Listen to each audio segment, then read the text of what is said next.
এবার হৃদয়ের গভীর থেকে মনে মনে বলুন, আল্লাহ মহান, আল্লাহ মহান, আল্লাহ মহান, সর্ববিষয়ে সর্বশক্তিমান। তিনি একক ও অদ্বিতীয়, তিনি একমাত্র উপাস্য।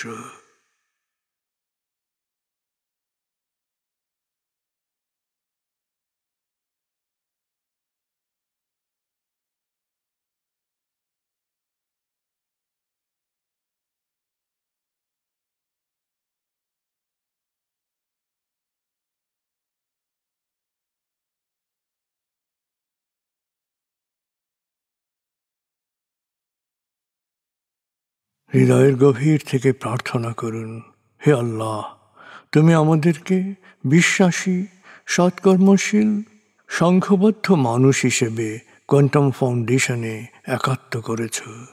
হে আল্লাহ, কোয়ান্টাম ফাউন্ডেশনকে এ যুগের আলোকবর্তিকা হিসেবে, সহস্রাব্দের বাতিঘর হিসেবে কবুল করো।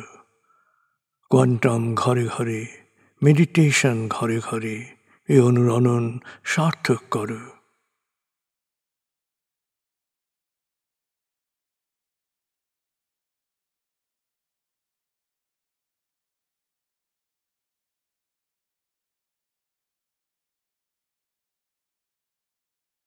হে আল্লাহ, হে দয়াময়, হে মেহেরবান, কোয়ান্টাম ফাউন্ডেশনের সকল কার্যক্রম, শিক্ষা সেবা, শুদ্ধাচার, রক্তদান, এতিমান, প্রবীণ সেবা, চিকিৎসা সেবা, খতনা, মাতৃমঙ্গল, দাফন, কোয়ান্টাম মেথড কোর্স, এই সমস্ত কার্যক্রমকে সদকায়ে জারিয়া হিসেবে কবুল করো।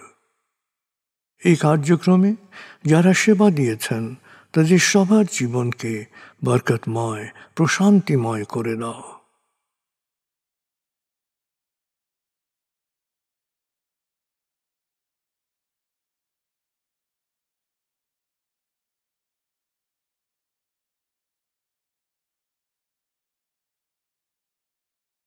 হে আল্লাহ, গত ৩০ বছর ধরে ফাউন্ডেশনের কাজগুলোকে গতিশীল রাখার জন্যে যারা নিয়মিত দান করেছেন, যারা এককালীন দান করেছেন, যারা জাকাত দিয়েছেন, যারা স্থাবর অস্থাবর সম্পত্তি দান করেছেন, তাদের সবার দানকে তুমি সৎ দান হিসেবে কবুল করো, সদকায়ে জারিয়া হিসেবে কবুল করো।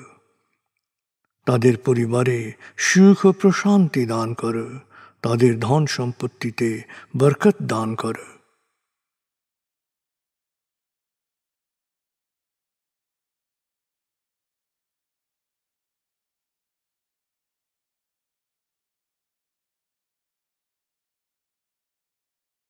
এবার দেশের জন্য দোয়া করুন, হে আল্লাহ, দেশের প্রতিটি মানুষ যেন প্রজ্ঞাপূর্ণ সিদ্ধান্ত নিয়ে নিজের কাজ সবচেয়ে ভালোভাবে করতে পারে, সবাইকে সে তৌফিক দাও।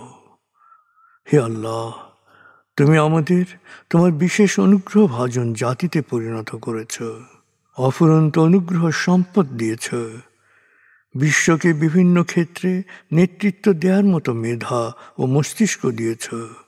আমরা যেন ভালো মানুষ, ভালো দেশে রূপান্তরিত হতে পারি, আমাদের সেই তৌফিক দাও।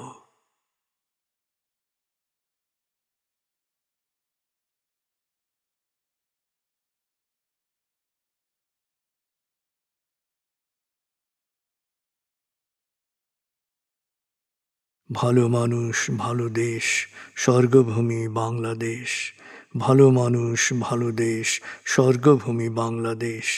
ভালো মানুষ, ভালো দেশ, স্বর্গভূমি বাংলাদেশ। দেশের জন্য প্রার্থনা করুন।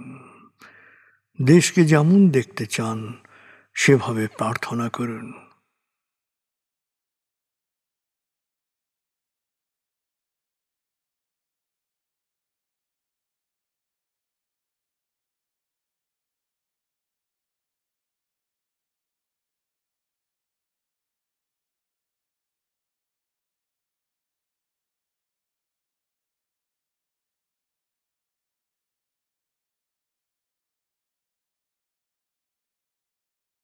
হে আল্লাহ,